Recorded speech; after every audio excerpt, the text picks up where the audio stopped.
Hola, hola, ¿alguien me escucha? Sí, se escucha. Buenas tardes. Ah, hola, buenas tardes, ¿cómo están? Vamos a iniciar, yo creo que pues ya está de más el preludio de la presentación y eso, ¿verdad? Entonces vamos a pasar directo a compartir mi presentación.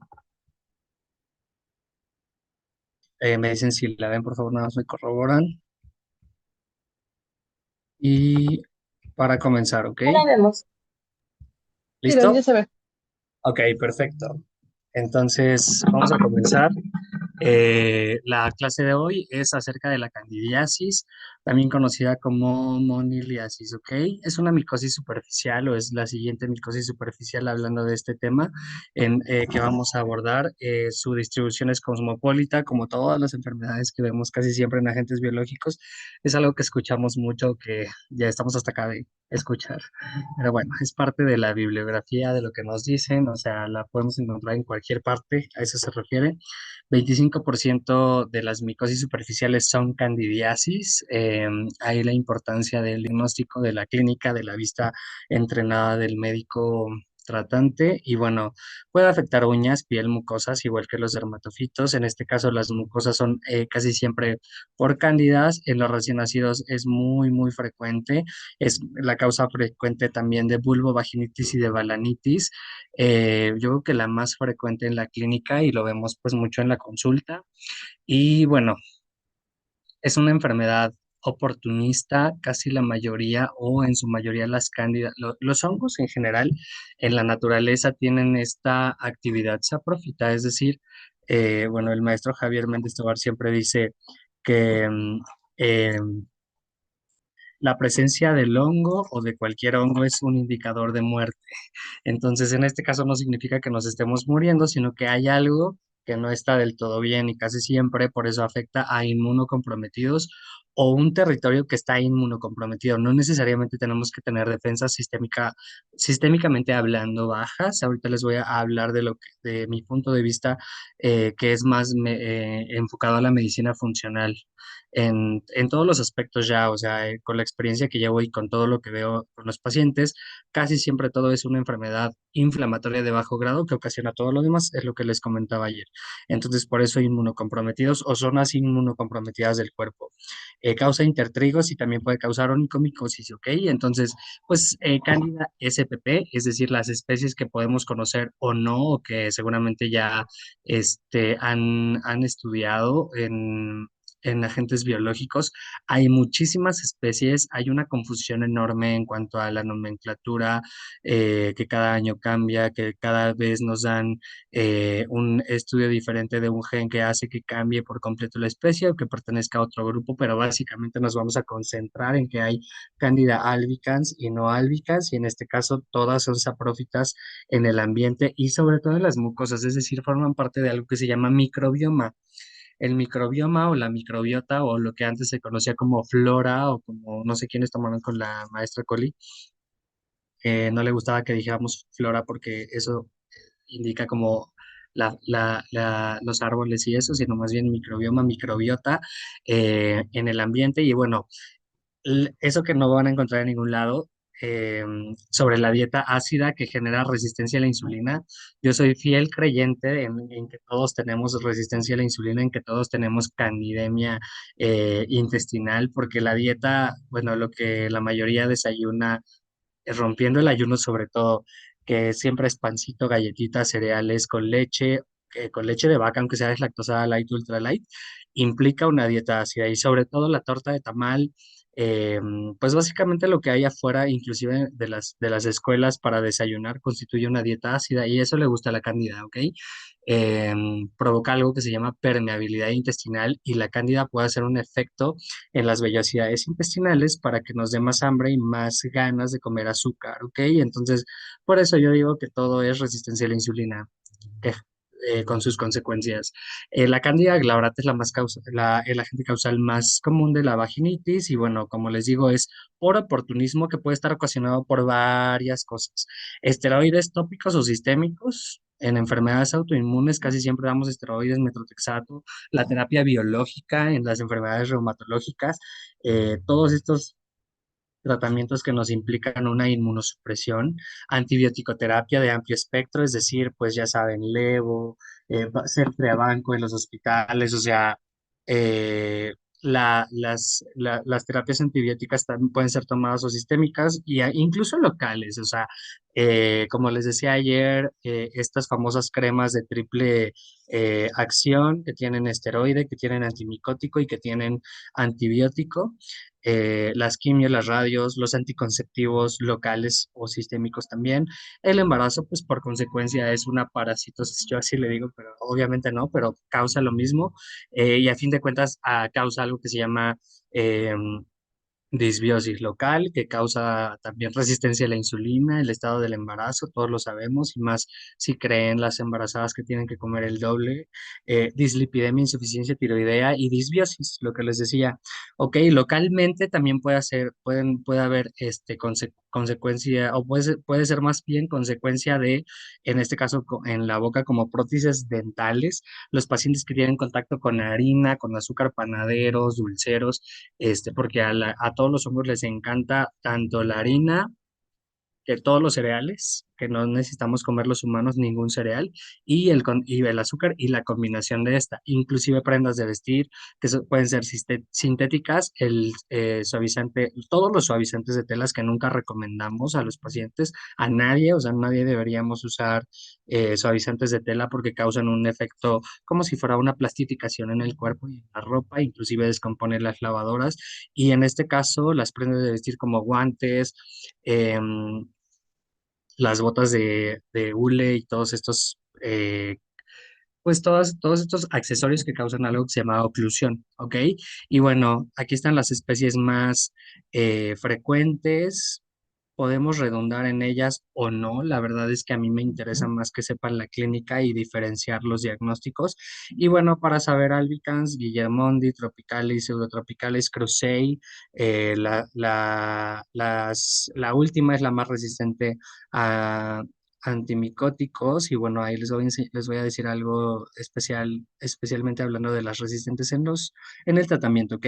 Y para psilosis, que tiene como un complejo eh, especial o característico, y eso es más por los factores de virulencia que por otra cosa, así se clasifican, pues.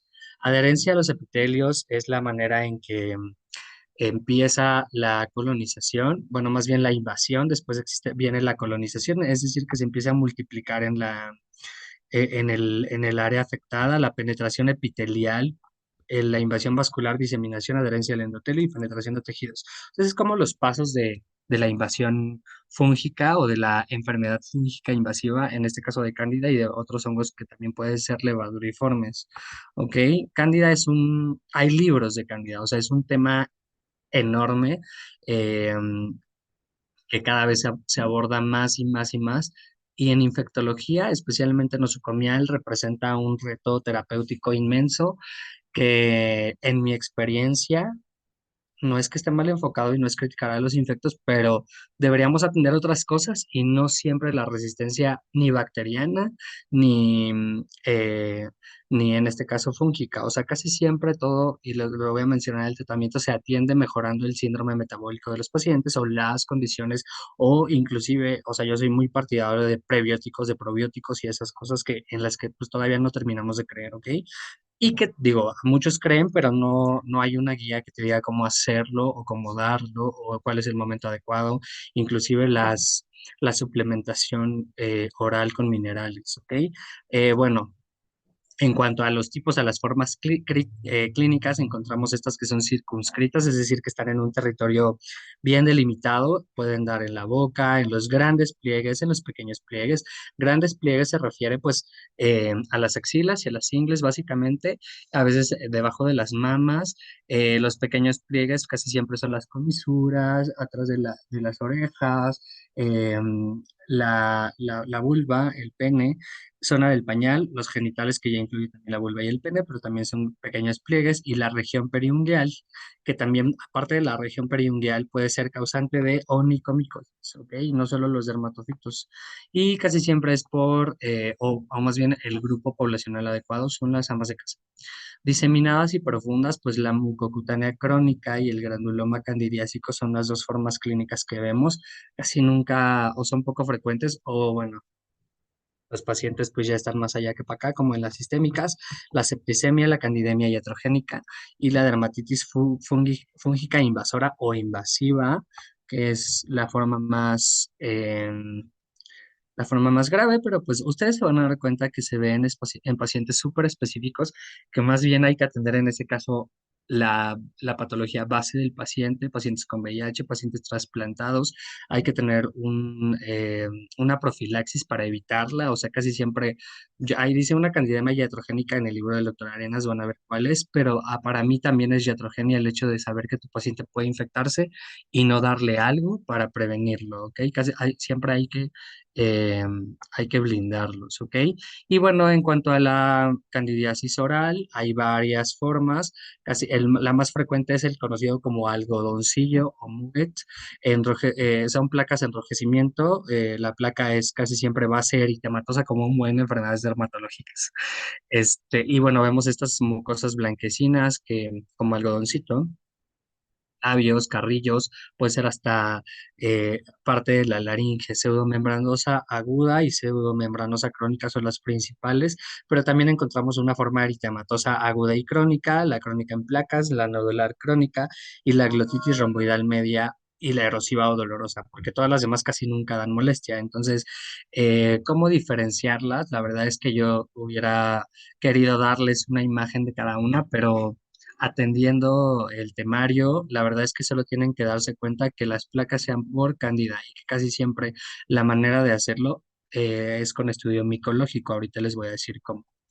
En los pliegues hay eritema, descamación, como les digo, casi siempre em, The same story en todas las enfermedades dermatológicas, base eritematosa, descamación, en este caso piel macerada se refiere a este aspecto como rugoso de la piel y los bordes casi siempre están marcados, pero en esta diferencia de las micosis por dermatofitos, no solo el borde es activo, tenemos estas líneas como blanquecinas que atraviesan, en este caso, o que marcan bien el pliegue, tienen que darse cuenta que si eso eh, es el pliegue propio de la candidiasis, que, bueno, más bien la lesión propia de la candidiasis o algún tipo de crema, ¿ok? Y bueno, casi siempre aquí no hay pápulas ni vesículas, pero podemos encontrar, ¿ok? Esto se conoce como intertrigos blastomicéticos, blastomices o blastomicetos por el tipo de reproducción de la cándida, y también en las manos puede darse en las personas que tienen como contacto mucho con el agua. Específicamente esto también nos da la pauta para determinar que esto también se da mucho, aparte de que sean los pliegues en personas que sudan mucho o que no se secan bien, o las dos, ¿ok? Y bueno, algo que tienen que saber es que la sudoración excesiva, la hiperseborrea o diseborrea, como yo le llamo, son resistencia a la insulina, ¿ok? En las uñas encontramos esta lámina engrosada, casi siempre esta placa de color blanquecino de las uñas que no es pulpurulenta, que no destruye como tal toda la uña, es cándida. Hay estrías transversales, o sea, que atraviesan del borde proximal al distal y casi siempre tenemos una base despigmentada o amarillenta o la base o el perímetro o el contorno de donde vemos las lesiones ungueales, ¿ok? Y bueno, puede dar perionitis que cuando está muy a la orilla de las uñas o la afección es muy periférica en los bordes o en la base de la uña, cerca de la matriz ungueal, puede causar hasta infección y ahí podemos encontrar pus, ¿ok? Em, es una causa muy frecuente de vaginitis, como les había dicho. La leucorrea y la pus, perdón, la leucorrea espesa y como grumos es muy característica. Hay prurito en la vulva, en el periné también puede afectarse. La base casi siempre es eritematosa, como bueno, muchas dermatosis con placas blanquecinas. Son muy características y bueno, también hay dispareunia, igual que en la balanitis, donde encontramos estas placas de base eritematosa una vez más, pero aquí podemos encontrar esta lesión más infiltrada, como pueden ver que está muy circunscrita, todas las elevaciones o alrededor de toda la placa elevada, casi siempre se ve este relieve blanquecino, ¿ok? Y las vesículas pústulas puede haber o no haber, aquí podemos encontrar unas, la foto está muy mala, yo sé, pero era la que tenía un paciente, y bueno, puede haber disuria o polaquiuria también, porque casi siempre viene del tracto. Entonces, evidentemente, este paciente la pudo tener o la pudo contraer más bien de algún tipo de contacto, pero también, evidentemente, está en su tracto urinario y de ahí la sintomatología, ¿ok? La candidiasis mucocutánea crónica es una enfermedad que puede estar originada por anormalidades del timo, pues es hereditaria o de novo, una mutación de novo. Ahí están específicamente algunas mutaciones genéticas que no vale la pena, en las cuales no vale la pena redundar porque la van a ver poco y cuando la vean solo tienen que saberla mandar a un inmunólogo o a un infectólogo. eh, puede dar en piel, mucosas o en las uñas o en todo, ¿ok? Y la característica es que son infecciones candidiásicas repetitivas a pesar del tratamiento. Una vez que ustedes tengan este diagnóstico, lo que tienen que hacer es enviarla. Está relacionada, número uno, con inmunodeficiencia mortal, es decir, que no tenga o que tenga muchas deficiencias de muchos receptores relacionada con inmunodeficiencia no mortal, es decir, em, que sea como muy específica solo para cándida y algunos hongos o algunos agentes biológicos, y de aparición tardía está relacionada con un timoma benigno maligno, casi siempre es la deficiencia del timo, ¿ok? Y relacionada con SIDA, acuérdense que abajo de ciertos CD4 hay, no sé si ya tienen el cuadro, si no me dicen y se los mando, eh, hay enfermedades que están relacionadas en base a la cantidad de CD4 en pacientes con SIDA. Y bueno, la septicemia o candidiasis sistémica es de origen casi siempre intestinal por permeabilidad intestinal. Casi todos tenemos intestino permeable, entonces eso es un poco redundante porque el intestino tiene que ser permeable, pero hay un exceso de permeabilidad. Y cuando hay demasiada apertura, las moléculas grandes, en este caso, la cándida puede pasar, ¿ok? Y casi siempre está relacionado por la hiperalimentación parenteral. Más que hiperalimentación, yo digo que, o no digo, estoy seguro que es por un exceso. A la cándida, a los hongos les gusta el azúcar, les gusta la harina. Entonces, chequen los que tengan curiosidad que trae la alimentación parenteral y es azúcar, o sea, es glucosa, es almidón, les gusta. O sea, nosotros cuando hacemos esto le estamos dando un medio de cultivo, estamos haciendo al paciente más bien un medio de cultivo. Entonces, pues, eso sí es como, pues, de tenerse cuidado en un hospital, ¿ok? Em, la forma perinatal da lesiones cutáneas y puede dar hasta infección sistémica y bueno, puede ser congénita o neonatal. La congénita está relacionada pues con la infección desde el útero. Vemos al paciente, al recién nacido con lesiones al momento de nacer y puede dar desde pustulosis hasta descamación y onicodistrofia, pero pues lo grave aquí es que se vaya de manera sistémica, por eso hay que dar un tratamiento. Y neonatales casi siempre se diagnostica al séptimo día, perdón, del parto, es por el canal de parto donde se contagia. Hay candidiasis en la zona del pañal. La infección sistémica es rara, pero hay que protegerlo evidentemente para que no pase y casi siempre los prematuros menores de 1 kilo son los más susceptibles. Ok, el diagnóstico es clínico como un buen de lo que vemos en derma. En este caso hay que hacer igual estudio con KOH, que es el de la imagen de la derecha, y vemos blastosporas, pseudofilamentos y el cultivo, pues hay un agar que se llama cromagar, donde podemos sembrar y dependiendo del color, que se llama viremia, determinamos cuál es la candida más cercana, pero siendo realmente honestos, eh, la biología molecular tan avanzada como está ahora nos ha dado de pambazos cada que queremos asegurar algo. Entonces, así como cuando vean lo de tumores y eso, van a concluir que no todos tenemos ojos de microscopio y que lo ideal es la biopsia y la tinción. Así en este caso, para los cultivos lo ideal es el PCR, pero pues o sea, atendiendo un poquito lo que sabemos de la clínica, lo que sabemos de los crecimientos en los agares, pues podemos dirigir el tratamiento, que ahorita les voy a decir para que no se confundan entre una y otra. Las formas de las colonias también tienen que ver, pero de verdad ha habido tanta variabilidad y tanta mutación que ya no se confía en eso, ¿ok? Diagnósticos diferenciales, la leucoplasia vellosa, plasia causada por enfermedades inflamatorias que resultan de el tabaquismo es una de ellas. La lengua geográfica es súper diagnóstico clínico diferencial. En las uñas, pues, perdón, en las tiñas inguinales, evidentemente también es un diagnóstico. Acuérdense que esta siempre va a tener como que toda la lesión activa y pues los bordes no van a ser tan descamativos como en las tiñas. Dermatitis de contacto, pues de toda la lesión es igual y casi siempre arde, duele, pica. Onicomicosis por otros hongos o bacterias, la psoriasis invertida, que también hay, puede aparecer en los pliegues, ¿ok? Y la balanitis herpética y vulvovaginitis, igual de otras causas. Em, para el tratamiento, en el tratamiento tenemos lo que yo les decía, hay que eliminar los factores que favorecen la infección. La candidiasis es una enfermedad propiamente em, oportunista, ¿ok? Entonces, el agua con bicarbonato sirve, sí, para las lesiones de la boca, ¿ok? Ayuda un poco el miconazol, el gel, pero pues sabe saber horrible, nunca lo he probado, seguro que sí. El miconazol en óvulos o la nistatina sirve para la vaginitis y yo, la neta es que sería más, perdón por hablar así, yo la verdad es que sería más partidario del microdacin. Hasta que se quiten las lesiones, ¿ok? Y sería como coadyuvante, no como curativo.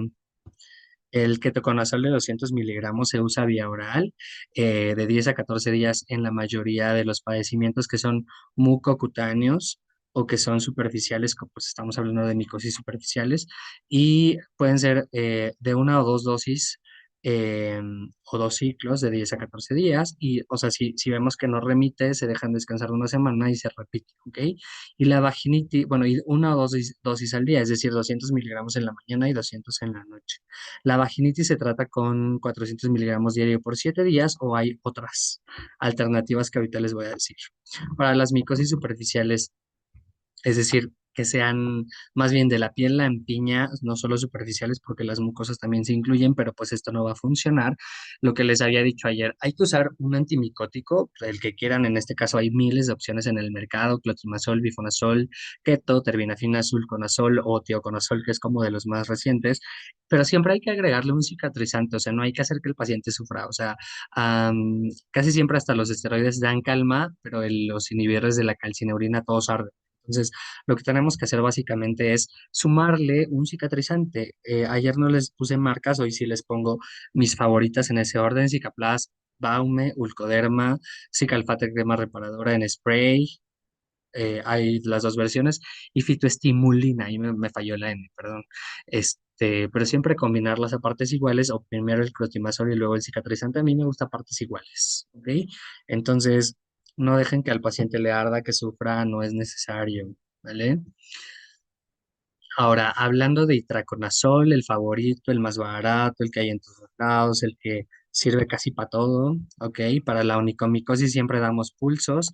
Si son pacientes inmunocomprometidos, hay que acordarse que también generalmente tienen algo hepático, hay que tomarles pruebas de funcionamiento hepático. Se puede dar diario hasta 15 días, pero si no podemos dejarlo descansar 2 semanas y repetir los pulsos de 15 días, pero pues pulsos de onicomicosis como los que les dije ayer, 4 alrededor o menos de 4. Los pulsos en micosis superficiales de piel lampiña, en este caso, que sean pacientes inmunocompetentes que por alguna razón estén eh, afectados, pues con 2 o con 1, ¿ok? Siempre se da con alimentos, el itraconazol. Los 100 miligramos cada 12 horas, 7 días, descansamos 21 días, son más para las micosis persistentes o onicomicosis. Y la vaginitis se puede dar una sola dosis de 400 a 600, es decir, 4 o 6 cápsulas, dosis única. ¿ok? Y ya de ahí regeneradores, los cicatrizantes que les di si es vulvovaginitis.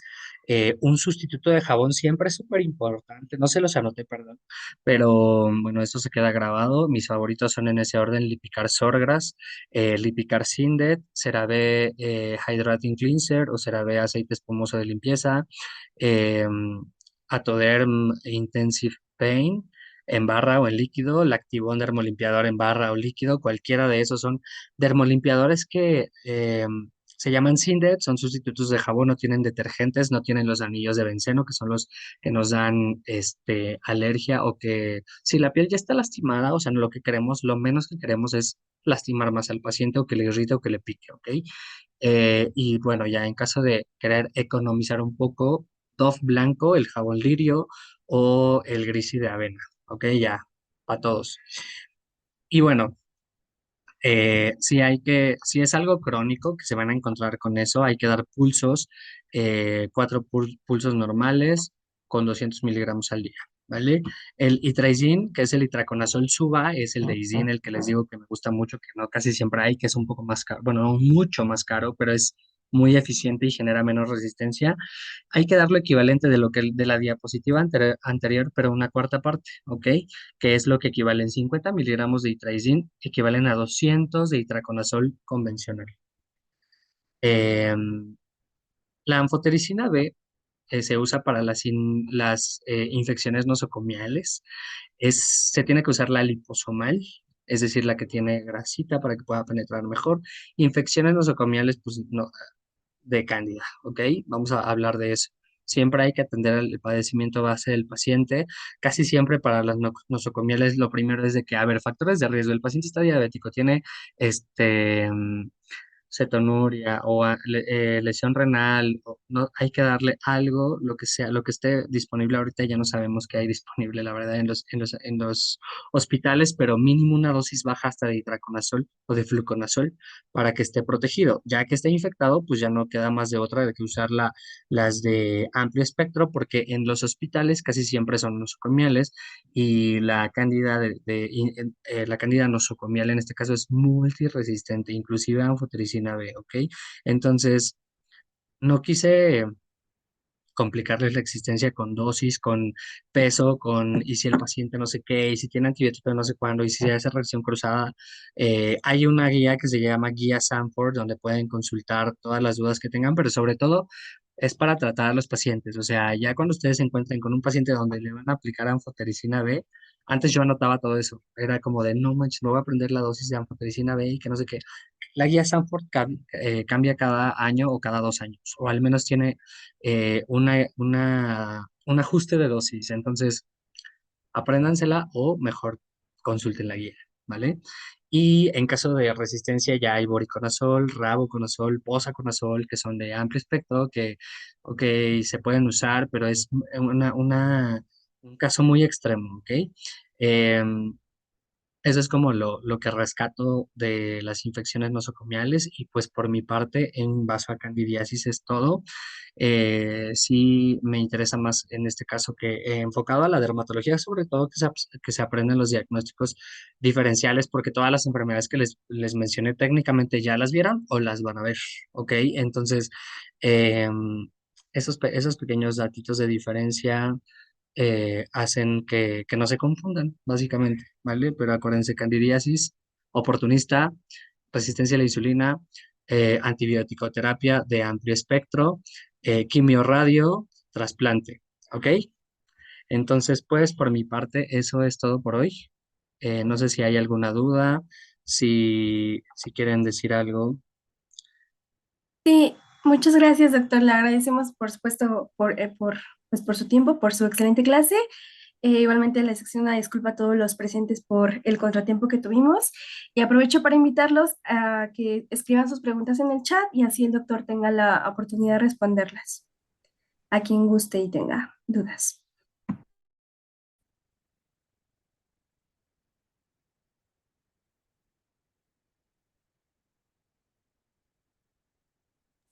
Creo que todo ha quedado bastante claro, al parecer. Sí. Perfecto, bueno, Sí, cualquier doctor. cosa me escriben, ¿vale? Muchísimas gracias. De nada para servirles. Cuídense mucho. Nos vemos mañana con las parasitosis.